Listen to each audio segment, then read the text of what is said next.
გამარჯობა ტრადიციულად დღეს ჩვენ სტუმრად ვიმყოფებით საქართველოს ეროვნულ მეცნიერებათა აკადემიაში და მე ძალიან მოხარული ვარ რომ ჩვენ გვასპინძლობს დღეს არაჩვეულებრივი ღვაწლმოსილი ადამიანი ძალიან სერიოზული მეცნიერი უდიდესი ექსპერტი ისტორიაში და საერთოდ მეცნიერების დარგში ისტორიის მეცნიერებათა დარგში აკადემიკოსი საქართველოს ეროვნული მეცნიერებათა აკადემიის ვიცე-პრეზიდენტი აკადემიკოსი ბატონი როინ მეტრებელთან ვბრძანდებით ჩვენ დღეს სტუმრად და გამარჯობოთ ბატონო როინ მოგესალმებით გამარჯობოთ და ბაგრატოვანთა დრო ძალიან მოხარულია რომ ესეთ ადამიანს ესეთ მეცნიერს წერს დღეს და ჩვენ დავუსვევთ ბატონ როინს რამდენიმე შეკითხვას და პირველ რიგში რა თქმა უნდა ბაგრატიონების შესახებ რას გვეტყვით ამ დინასტიის შესახებ წარმომავლობის შესახებ რომ გაგვესაუბროთ და მოგვიყვეთ მოგახსენებთ მოგესალმებით უპირველეს ყოვლისა მივესალმები ტელემაყურებელს ბაგრატიონთა გვარი ბაგრატიონთა დინასტია უაღრესად დამსახურებული არის საქართველოს ისტორიის წინაშე ეს დამსახურება გამომდინარეობს იქედან რომ ამ დინასტიამ ბაგრატოვანებმა ერთადერთმა მე-9 საუკუნიდან მოკიდებული მე-19 საუკუნის 10-იან წლებამდე იმეფა საქართველოში. მოგეხსენებათ რომ სხვადასხვა ქვეყნებში არის ისტორია ვთქვათ რუსებს ყავდათ რიურიკები, რომანოვები, ფრანგებს, ვალუები, ბურბონები და ასე შემდეგ. საქართველოს ერთადერთი ბაგრატიონების გვარი ყავდა მეფედ. ვინ არიან ბაგრატიონები? მეცნიერთა დადასტურებით, პირველ წყაროების ცნობით, ესენი არიან ძველი ქართული პროვინციის სპერის მკვიდრნი. სპერი დღესდღეობით არის თურქეთის ტერიტორიაზე ისპირი, მაგრამ ის გარკვეული პერიოდის მანძილზე იყო ქართული პროვინცია და აიქედან მომდინარეობენ ბაგრატიონები. ჩვენი არსებული ცნობების მიხედვით მეორე საუკუნეში ჩნდებიან საქართველოში ბაგრატიონები. პოლიტიკურ საქმიანობაში ისინი ჩანან მე-6 საუკუნიდან. ეხლა რაც შეეხება მათ წარმომავლობას, ჩვენ გვყავს ქართლის ცხოვრების ერთ-ერთი თხზულების ძალიან მნიშვნელოვანი ავტორი სუმბატ დავითისზე, რომელიც ბაგრატოვანთა ისტორიას გადმოგვცემს და მის მიხედვით ესენი არიან ბიბლიური წარმომავლობისანი, რომლებიც სოლომონის 4 ძმა ჩამოდის საქართველოში და დააფუძნეს მათ ეს გვარი. და შემთხვევითი არ არის რომ ბიბლიასთან ხდება დაკავშირებული ბაგრატიონთა გვარის დაფუძნებისა შემდგომში ქართველი მეფეები ძალიან მოხერხებულად იყენებდნენ იდეოლოგიურად ამ დებულებას მიაჩნდათ რა და ამტკიცებდნენ რომ მხოლოდ ამ გვარს შეუძლია იბატონოს და მეფედ იყოს საქართველოში. თვით დავით მეოთხე აღმაშენებლის ისტორიკოსიც ამბობს რომ დავით აღმაშენებელი იყო 78 შთამომავალი და ისეთივე დიდი დავითიო დავით წინასწარმეტყველი ყავს მხედველობაში. ასე რომ აი ასეთი ვითარებით შემოვიდნენ საქართველოში. ეხლა პოლიტიკურ ცხოვრებაში პირველად გამოჩნდნენ მე-6 საუკუნეში. ეს არის ძალიან მნიშვნელოვანი ნაბიჯი ისევ ბაგრატოვანთა ისტორიკოსი სუმბატ დავითისზე გვაუწყებს ჩვენ რომ მე-6 საუკუნეში მას შემდეგ რაც ქართლში მეფობა გააუქმეს და დაარსდა ერისმთავრობის ინსტიტუტი პირველი ერისმთავარი გახდათ გვარამ მამფალი რომელიც იყო ბაგრატიონი. აი ეს არის უმნიშვნელოვანესი ეტაპი ბაგრატიონთა ცხოვრებაში. გარკვეული დრო როგორც ჩანს ასე მიმდინარეობდა, ხოლო მე-8 საუკუნეში უკვე ჩნდება ძალიან მნიშვნელოვანი ფიგურა ბაგრატიონთა შთამომავლობაში, ეს არის აშოტ ბაგრატიონი, რომელმაც საფუძველი დაუდო ტაო-კლარჯეთის მხარეს, ტაო-კლარჯეთის კუთხეს და იმ სამთავროს, რაც იქ იქნა ჩამოყალიბებული. აშოტ დიდად არის წოდებული ის და გარკვეული დროის შემდეგ მან ბიზანტიური ტიტული კურაპალატიც მიიღო. ეს არის მე-8 საუკუნე. უფრო მნიშვნელოვანი გახლავთ ის, რომ სწორედ აშოტის შვილთაშვილი ადარნასე მეორე უკვე მე-9 საუკუნეში ეს თარიღი ცნობილია ჩვენთვის 888 წელს ხდება ქართველთა მეფე.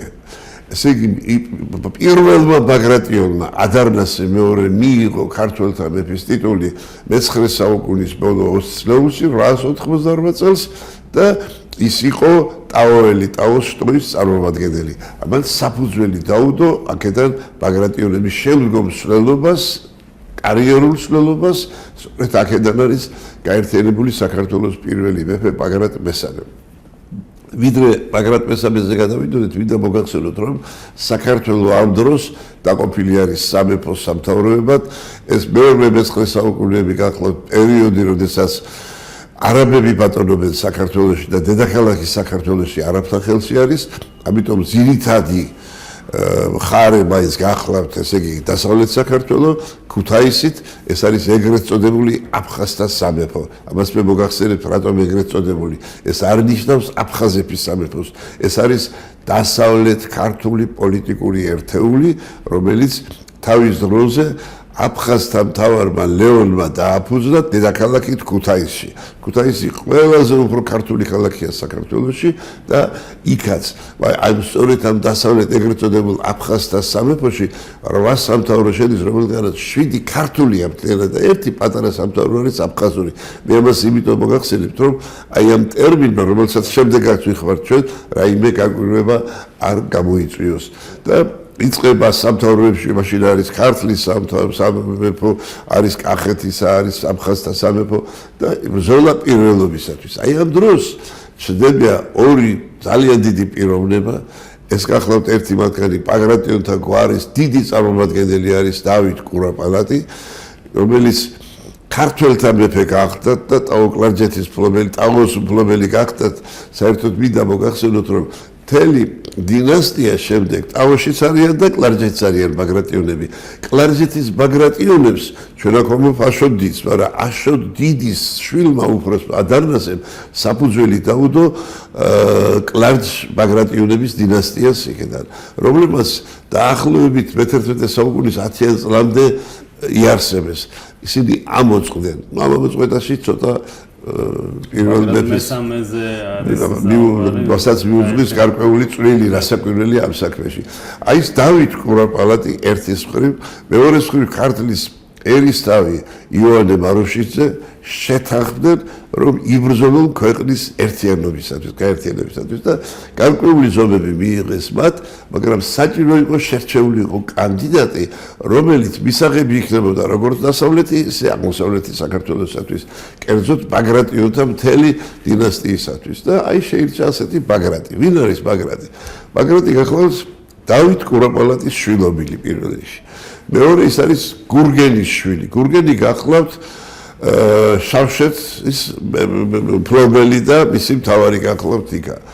და აფხაზთა მეფის, ეგრეთ წოდებული აფხაზთა მეფის უსინათლო თეოდოსის დიშვილია. ესე და კიდევ მოგახსენეთ, დავით კურაპალატის შვილობილია. ესე იგი ყველა მხრიდან დინასტიურად ის იქნებოდა კანდიდატი, რომელსაც საქართველოს დაემორჩილებოდა და მართლაც დავით კურაპალატის ჩახავს აღმოსავლეთ საქართველოში, კერძოდ უფლის ციხეში, იქ მოიწვიეს მათ ფეოდალთა საკმაოდ დიდი საკრებულო, სადაც თითქმის ყველა მათ შორის კახეთის ფეოდალები იყვნენ და ასე შემდეგ და აცხადებს, რომ ამიერიდან საქართველოს მეფე იქნება ბაგრატიონი, ბაგრატ მესამედ წოდებული და მას უნდა მორჩილებდეთ თქვენ და მეც პირველ რიგში მემორჩილები მას უკვე გამოაცხადა დავით კურაპალატმა. ეხლა მე ძალიან არ შეგაწყეთ ამ მხოლოდ ამ მეფის მოღვაწეობაზე, მაგრამ ცნობილია ის, რომ კახელმა ფეოდალებმა გარკვეული დრო კი მოითმინეს, მაგრამ წავიდა თუ არა დავით კურაპალატი დაბრუნდა თუ არა უკან, შეიპყრეს. იქ იყო დედა გურალდუხტი ბაგრატისა, მამა გურგელი და თვითონ ბაგრატი და ესე იგი ფაქტობრივად ეს გააბათილეს გადადგმული ნაბიჯი დავით კურაპალატისა. დავით კურაპალატი საგანგებოდ წამოვიდა უკვე ჯარით. კახელებმა დაინახეს ეს და დათმეს თავისი ეს პრეტენზიები და რასაკვირველია უარი თქვეს ამ პრეტენზიებზე და დავით კურაპალაძმა წამოიყვანა ბაგრატ მესამე ბაგრატი მცირეწლოვანი იყო მაშინ არ იყო ჯერ კიდევ სრულწლოვანი და 3 წლის განმავლობაში ის იყო ქუთაისში და 978 წელს ესე იგი 975 წელს მოხდა უფლისიღებში მისი გამეფება 978 წელს გამეფა და აფხაზთა მეფის ტიტული მიიღო მან აი ახლა ისევ დაუბრუნდეთ აფხაზთა მეფე ნიშნავს დასავლეთ საქართველოს მეფეს ეს არის ქართლით კიდევ მეორე დედაქალაქით ქუთაისში ამიტომ რა კი ის მოხდა პირველად აი ქუთაისში და ასე ეს ტიტულატურა წინ წამოვიდა მეფე აფხაზთა და ქართველთა იყო ის ქართველთა საქართველოს კი არ ნიშნავს ამ შემთხვევაში აი იმ სამხრეთ საქართველოს ნიშნავს სადაც ქართველთა სამეფო იყო ესე იგი ბაგრატ მესამე გახდა მეფე აფხაზთა და ქართველთა ნუ თელი რიგი ახლა სამეფო მოღვაწეობა ჰქონდა მას ის უკვე ძალით გადადის თავისით აღმოსავლეთ საქართველოში და საკმაოდ დიდ ავტორიტეტს იძლევა. ბევრი რამ არის სასიკეთო დაკავშირებული მასთან, მაგრამ საინტერესოა ის, რომ ის ახერხებს იმას, რომ ჰერეთი და კახეთით შემოირთოს. ამიტომ ის იღებს ტიტულს კახთა და ჰერთა ტიტულსაც იღებს. რანთა და კახთა ესე არის. ესე იგი მეფე აფხაზთა, რანთა და კახთა. ეს გახდათ ბაგრატ მესამე. ჩვენ დადარჩეთ მის პოლიტიკურ მოღვაწეობას ამ წუთში ამჯერად თავი დავანებოთ, მაგრამ თქვათ ერთი რამ დიდი კულტურული მოღვაწეობა გააჩაღა მან.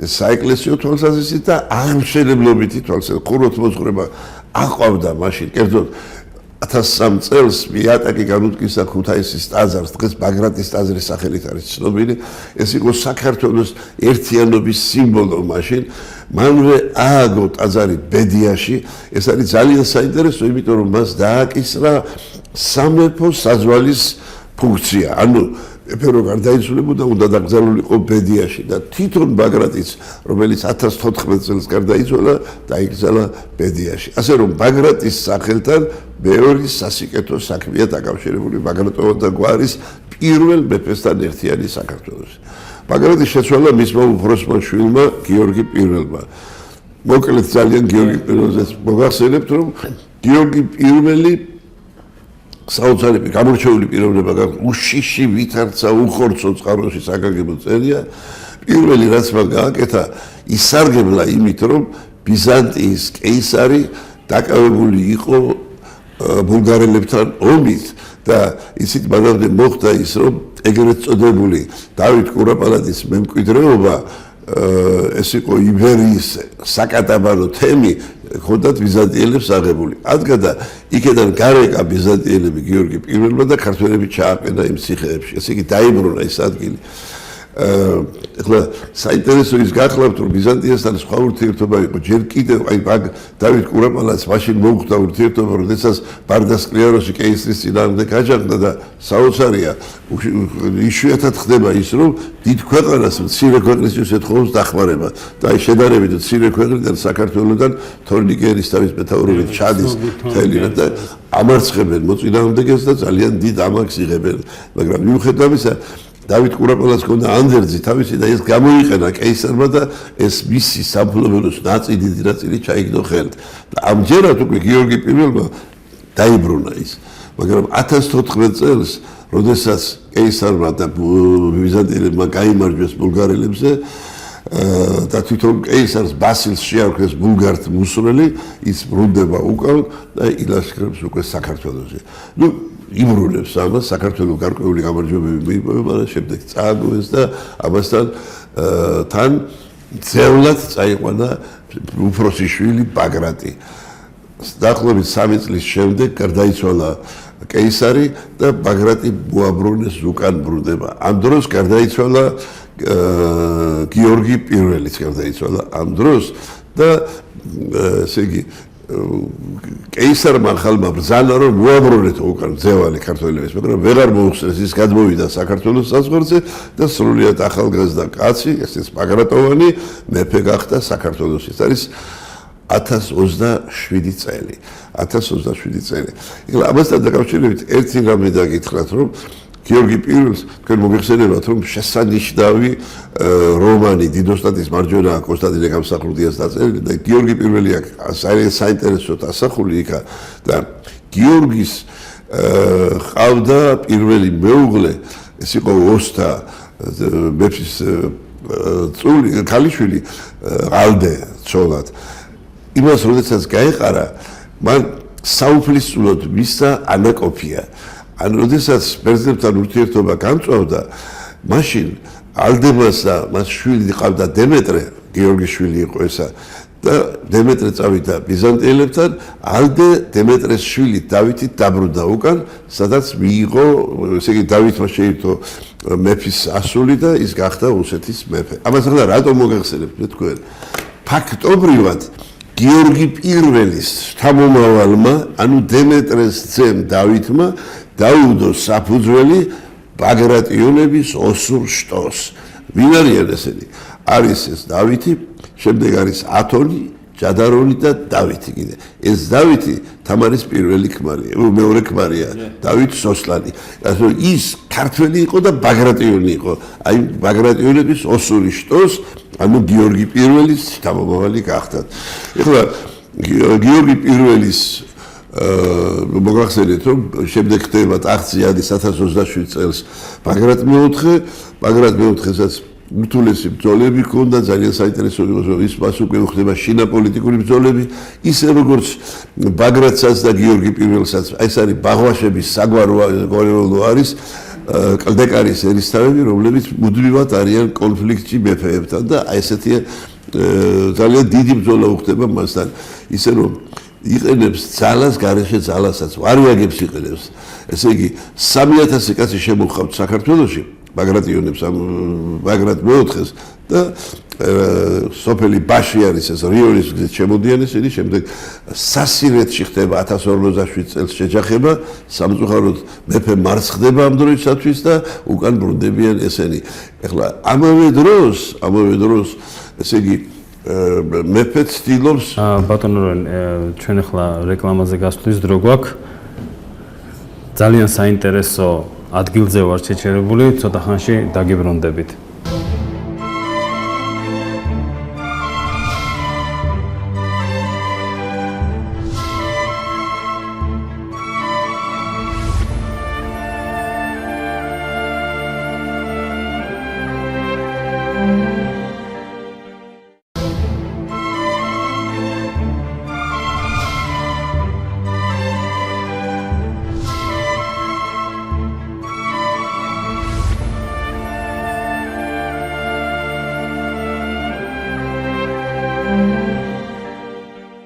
ჩვენ დავბრუნდით პატივცემულო ტელემაყურებლებო და ბატონ როინს თხოვოთ, რომ ძალიან საინტერესო ადგილზეა გაჩერებული, რომელიც ეხება ბაღვაშებს და მეფის ურთიერთობას, აი მან ძალიან საინტერესო ისტორია და ბატონ როინს. დიახ, და ესე იგი ფაქტობრივად, ესე იგი კლდეკარის ერისთავმა აჯობა მეფეს, მაგრამ ეს მეფეც ჩასაფრებული იყო და რამდენიმეჯერ მან მოახერხა კლდეკარის ერისთავის, ვთქვათ, შეპყრობას კი, მაგრამ არ მოხერხდა მისი საბოლოოდ დამორჩილება. ახლა შეპყრობა როგორ იცით, თვითონ კლდეკარის ერისთავმა მოინდომა ურთიერთობა მასთან, მეფესთან ურთიერთობა.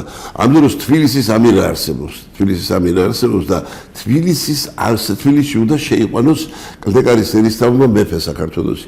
სამჯერ იყო მცდელობა. აქ უკვე ბაღვაში თითქოს და გარეგნულად ჩანს რომ მეფის სასარგებლოდ, მაგრამ როგორც ჩანს მეფე გრძნობდა რომ ბაღვაშს რომ გაემარჯვა თბილისი იმ გზით შესულიყვნენ, ეს არ იქნებოდა მისთვის სასარგებლო და სამივეჯერ ესე იგი მან ესე უარი თქვა აი ამ ნაბიჯზე. ეხლა ყველაზე მძიმე ამ პერიოდისათვის არის სელჩუკების შემოსევა. ეს არის 1065 წელი, როდესაც გამოჩნდა საქართველოს უმძიმეს მდგომარეობაში ჩააყენეს ქვეყანა. ბაგრატ მეოთხე 1072 წელს გარდაიცვალა და მეფედ ხდება გიორგი მეორე. გიორგი მეორე გახლავთ ძალიან საინტერესო პიროვნება, მაგრამ ძალიან რთულ დროს მოუხდა მოღვაწეობა მას. მოუხდა მოღვაწეობა მაშინ, როდესაც შიდა პოლიტიკური ბრძოლები არის, რამდენიმე ფეოდალმა უარყო მისი მეფობა და დაუპირისპირდნენ მას. ის იძულებულია რომ წყალობით დაფაროს ეს ფეოდალები და ასაჩუქროს ისინი რომ შემოერიგოს და გარკვეულ მშვიდობას მიაღწიოს, მაგრამ სელჩუკების თავდასხმები გრძელდება და ეს არის უმძიმესი პერიოდი იმ თვალთახედვით, რომ 1080 წელს იყო დიდი თურქობა ეგრეთ წოდებული. ქართლის ცხოვრება აგვიწერს რომ ეს იყო ესე იგი აურაცხელი მტერი მოადგავო თბილისს და საქართველოს და მტკვარში წყალი კი აღარ გადიოდა სისხლი იყო და სისხლი იყო არსებული. ესე იგი აუპატიურებდნენ ქალებს, ხოცავდნენ ბავშვებს, კლავდნენ მამაკაცებს. ძალიან მძიმე მდგომარეობა იყო. გიორგი მეორე იძულებული გახდა რომ წასულიყო და ეთხოვა გარკვეული დახმარება სულთნისათვის. როდესაც სულთანს იახლა ის სულთანმა კმაყოფილებით მიიღო, მაგრამ უთხრა რომ გაძლევო მე შენ კახეთსაც იმასაც არა სიტყვერად მისცა თორე იქ მაგრამ და ჯარი გამოატარა და უთხრა რომ აიღე და შენი იყოს უთხრა ეს ცოტა რთული პრობლემა იყო მაგრამ მაინც ამოვიდა ამ ჯარით ის და ძალიან საინტერესო ზოლა იყო ეგრეთ წოდებული ვეჯინის ციხესთან ვეჯინის ციხეს ეს არის კახეთში მოგეხსენებათ შემოარტყეს ალყა და ამ ალყის დროს ფიქრობენ რომ სიგი მტერს დაიპყრობენ ისინი და მართლაც დაუძლურდა მტერი და ყოველი შემთხვევაში ჩვენ ქართლის ცხოვრება ამას უკვე დავით აღმაშენებლის ისტორიკოსი ამბობს რომ იმდენად ძიმე მდგომარეობაში ჩავარდა რომ ალბათ მალე დანებდებოდნენ მაგრამ აი აქ ერთი საოცარი რაღაცა არის წყაროში აღნიშნული რომ მოეხსენა მეფესო რომ აჯამეთში დასავლეთ საქართველოში აჯამეთის ტყეებში ნადირობა იწყება მოხსნა ალყა და გადავიდა აფხაზეთში ესე იგი დასავლეთ საქართველოში ეხლა ეს ფაქტი თვითონ ისტორიკოსმა საკმაოდ მნიშვნელოვანმა ნაწილმა უარყოფითად შეაფასა და რასაკვირველია ერთი შეხედვით ეს მართლაც უარყოფითი ფაქტია რომ მეატოვო ეს და წახვიდე იქა და ხანდახან გიორგი მეორის მიმართ უარყოფითი დამოკიდებულება არის პირდაპირ გამოხატული ძალიან ბევრი სერიოზული ისტორიკოსის მიერ ძალიან მსუბუქი გონების და ესე ვთქვათ ქარაფშუტათაც მიიჩნია ზოგიერთ სიტყვებით არის მონათლული. ხო, ჩვენ არ ვგონია რომ ეს ასეა, იქ უბრალოდ სიტუაცია იყო რთული და მძიმე, ჯერ ერთი იმასაც გათიხსენებენ რომ ის იახლა სულთანს იახლა სომხეთის წარმომადგენლიც, აზერბაიჯანელების წარმომადგენლიც, სხვა გზა არ იყო სელჩუკების დროს და ამიტომ და აი ამდენად აქ მისი გამტყუნება არ შეიძლება. რაც შეეხება ალყის მოხსნას, მართლაც ეს ესეთი კურიოზული ამბავია შეხედვით, მაგრამ როგორც ჩანს აღარ უნდოდა რომ ესე იგი ეყურებინა თვითონ თუ როგორ კიდევ უდიერად ექცეოდა საქართველოს ეს მოყვანილი ხალხი ეს იბრძოდა ფაქტიურად სულთნის ლაშქრით და ამიტომ მან მიუშვა ისინი რომ და ესე იგი კიდევ ვიმეორებ რომ ეს ნაბიჯი მისი ისტორიოგრაფიაში შეფასებული იყო ძალიან უარყოფითად ჩვენ არ მიგვაჩნია რომ თლათ ასეთი ნაბიჯი არის იმიტომ რომ გიორგი მეორეს ბევრი სასიკეთო და კარგი საქმე აქვს გაკეთებული მაგრამ ხალხმა თვითონ გიორგი მეორე მიიჩნია სოდვილ მეფედ. ამას ამდენ დამყრობით ომებს, ამდენ ქვეყნის გაპარტახებას, არამძიმე მდგომარეობას დაემთხვა თან ძიმე მიწისძვრები. მიწისძვრები, რომელმაც ადამიანები შეიწირა და ამან კიდევ თლათ ესე იგი ძიმე მდგომარეობაში ჩააყენა ხალხი და ჩათვალეს რომ ყველაფერ ამაში დამნაშავე არის გიორგი მეორე. როგორც ჩანს ამ დროს მუშაობდა გარკვეული ძალაც უკვე გიორგი მეორის წინააღმდეგ და 1088 წელს იყო ეს დიდი მიწისძვრა ეს ოფიციალურად დადასტურებულიც არის ჩვენი გეოლოგების მიერ ასე რომ მართლაც იყო 1088 წლის მიწისძვრა მაშინ იყო ეს მსხვერპლი გარკვეული და როგორც ჩანს მაშინ შეუტიეს გარკვეულად გიორგი მეორეს და გარკვეულმა ჯგუფმა ჩვენ არ გამოვრიცხავთ რომ ეს იყო გადატრიალება გარკვეული გიორგი მეორე გადააყენეს და მის ადგილზე მოვიდა 16 წლის დავით მეოთხე აღმაშენებელი. ეხლა ის დავითის ისტორიკოსი ამბობს რომ არ ამბობს რომ მამამისი გადააყენეს ეს ჩვენ მოგახსენებთ ჩვენ მოსაზრებას ამაზე იმიტომ რომ სრულიად ახალგაზრდა იყო გიორგი მეორე. გიორგი მეორე ეს არის 1099 წელი. ცოცხალი ჩანს 1104 წელს რუსეთის კრებაზე 1112 წელსაც ცოცხალი ჩანს. ის გაუშვეს გეგუთში ესე იგი იყო რეზიდენცია გარკვეული სამეფო და თუმცა დაუტოვეს მეფეთების ტიტული, მაგრამ იქ იყო და პრაქტიკულად მონაწილეობას აღარ იღებდა არაფერში. და იცით, წყარო წერს, რომ მამამან მისმან გვირგვინი თავს დაადგაო დავით აღმაშენებელს. ნუ ეს უფრო ფორმულას გავს, ვიდრე რეალობას. შეიძლება მართლა მამამ დაადგა, მაგრამ აქ გარკვეული იძულებას ჩვენ არ გამოვრიცხავთ. მოვიდა დავით აღმაშენებელი. ეს არის პაგრატიონ და ალბათ ერთ-ერთი ყველაზე უფრო მნიშვნელოვანი წარმომადგენელი. საერთოდ პაგრატოვანთა გვარის განმადიდებელი და აი ყველანაირად ის და საინტერესო გახლავთ ის რომ მოვიდა თუ არა 16 წლის არის ის უკვე მზად არის მეფობისათვის. მას გარკვეული თავისი პროგრამა აქვს და პირველ რიგში იწყებს ერთგულების შეკრებას. ქვეყანა დაცლილია ხალხისგან და უკვე ამ ერთგულთა რაზმებით მან დაიწყო მცირე სელჩუკთა ჯგუფების დამარცხება. და როდესაც გახიზნულმა ხალხმა დაინახა, რომ დავითს უკვე რამდენიმე გამარჯვება მოიპოვა მან, ნელ-ნელა ჩამოდიან ისინი და ისევ ბარში სახლებიან ისევ. ამით გარკვეულ ავტორიტეტს იხვეწის. ეხლა მთავარი რა არის? დავით აღმაშენებელი ატარებს სხვა პოლიტიკას აი ბაღვაშების სახლის მიმართაც. გარდა ბაღვაშებისა, მეფეს სიცოცხლე აბულეთისების გვარიც. მან ლიპარიტ ბაღვაში დაიჭირა და დააფიცა იგი. იმან დაიფიცა ერთგულებაზე და გაუშვა დავითმა. მაგრამ ისევ მიექცაო ძველებურ გზას იგი ისტორიკოსი ამბობს და დავითმა თქვა რომ ვითარცა კუდი ძაღლის არ განიმართების და კირჩხიბი მართლად ვერ ვავსო, ესე იგი კიბორო სწორად ვერ გაივლისო, ამის გამოსწორება არ შეიძლება დაიჭირა 2 თვე შემყრობილი ყავდა და შემდეგ გააძევა ბიზანტიაში, სადაც იგი გარდაიცვალა კიდეც.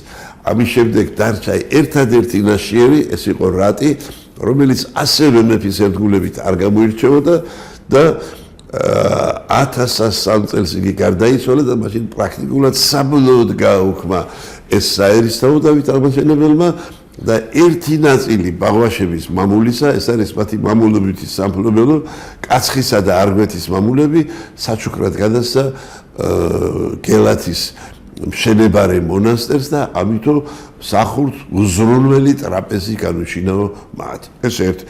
მეორე გვარი ეს არის აბულეთისების გვარი, იმასაც ამარცხებს დავით აღმაშენებელი საკმაოდ წარმატებით ამარცხებს როგორ? ეხლა არის ძაგან და მოდისტოს აბულეთისები. ებრძვიან მეფეს და როგორ ებრძვიან? ძაგანმა დაისაკუთრა წილკნის ეპარქია და თვითონ ეპისკოპოსად დაიწყო. მიიტაცა უბრალოდ ეს, ხო? მემღვინეებმა შეუმღვიმის ერთგულების ნიშნად მეფისა შეიპყრეს ძაგანი აბულეთისზე და მიგვარეს მეფეს.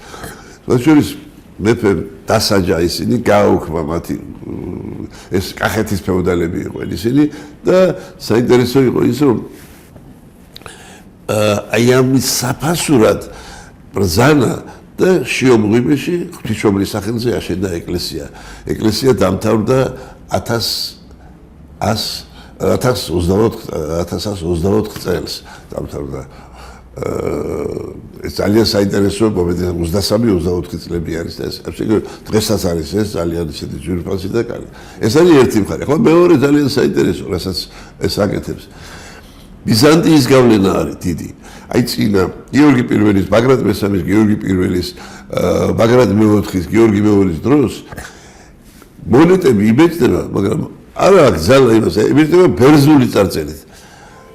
ლაქერნის ღვთისმშობლის გამოსახულებით და აწერია დედა ღვთისა თეოტოკა ლახერნიტიკა, ლახერნის ღვთისმშობელი. დავით აღმაშენებელმა გააუქმა ყველაფერი ესა და მოსჭრა ქართული მონეტა. მონეტას აწერია დავით მეფე აფხაზთა, ქართველთა, რანთა, კახთა და სომეხთა. ეს დაცული არის ერთი მონეტა ბრიტანეთის მუზეუმში, ძალიან დიდი პატივით ინახება ეს იქა. მეორე წარწერა გააკეთა დავით ძე გიორგისი მახვილი მესიისა. აქ ხაზი გაუსვა რომ მახვილის მესილი ქრისტიანობის დამცველს ნიშნავს, რომ ის გამოდიოდა ქრისტიანობის დამცველად. ამის შემდეგ მან შეძლო ის რომ ესე იგი ტიტულები მოესპო ყველა.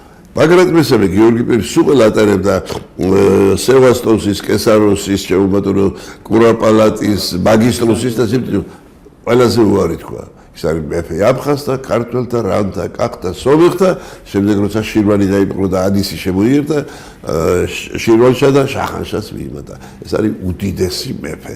ეხლა ძალიან რომ არ გაგვიგზელდეს, მაგრამ ესე იგი შემოიერთა კახეთი 1104 წელს და გაატარა უზარმაზარი სახელმწიფო რეფორმა, ეს იყო სახელმწიფოსა და ეკლესიის ურთიერთობის გარკვევის. ეს არის რუი სურვილის ეგრეთ წოდებული საეკლესიო კრება 1104 წელს მოიწვია იგი და როდესაც ეს ეკლესიაში უკვე გარკვეული ხარვეზები იყო შესული და ამაზე კარგად იცოდა წინა მეფეებმაც, მაგრამ მეოთხემ სპეციალურად გიორგი მთაწმინდელი მოიწვია იმისთვის რომ გამიმართოს საქმე, მაგრამ გიორგი მთაწმინდელმა ვერ მოახერხა ეს და თვითონ ბაგრატი დაადანაშაულა. შენი ბრალია ესეთი ხალხი ყავს გაშვებული თანამდებობებზე.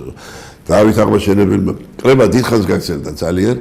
დავითი თვითონ ესწრება კრებას, მაგრამ ესწრება არა როგორც მეფე, ვახუშტი ბაგრატიონი აქვს, არამედ ვითარცა მონა და იქ არის გიორგი, მისი მწიგნობართო ხუცესი, მწიგნობართო ხუცესი არის ბერი, რომელსაც მემკვიდრეობის უფლება არ აყავს და მემკვიდრეობა ვერ გადაიქცევს თავის თანამდებობას, ის მხოლოდ მეფისთვის იბრძვის და მან გაატარა უზარმაზარი ღონისძიებები, განდევნეს ეს ვერღისებით შემოსული ხალხი და განმართეს საეკლესიო წესები. ძალიან საინტერესო მოვლენა მოხდა და ძირითადი და მნიშვნელოვანი. აი ამას მოხდა ის, რომ დავით აღმაშენებელმა მწიგნობართო ხუცესის თანამდებობას შეუერთა ჭყონდიდლის თანამდებობა. ჭყონდიდის მთავარ ეპისკოპოსის თანამდებობა. რატომ ახლა ქუთაისში არის ტახტი, სამეფო ტახტი.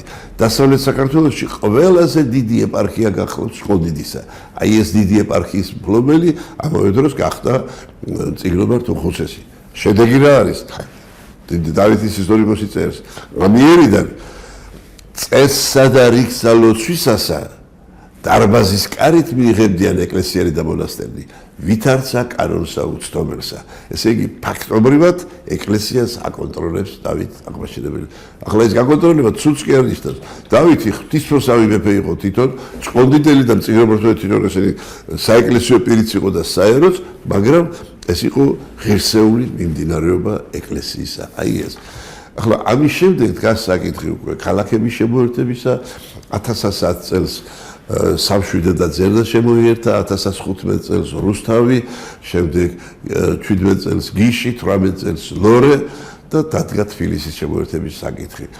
აი ამ დროს ის ატარებს დიდ სამხედრო რეფორმას. მადრეც ქონდა გატარებული მას, მაგრამ უკვე სტრატეგიულზე ჩამოყავს ყივჩაყები.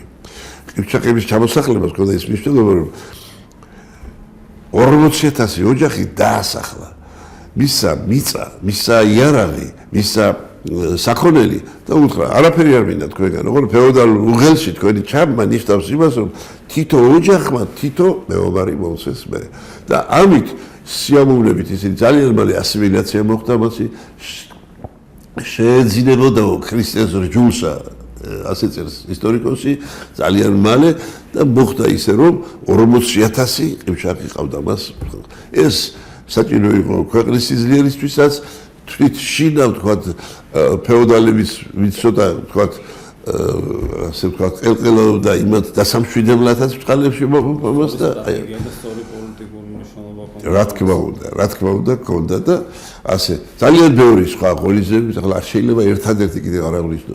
დავითის სახელთან არის გელათის აკადემიის დაარსება. ეს არის 1106 წელი.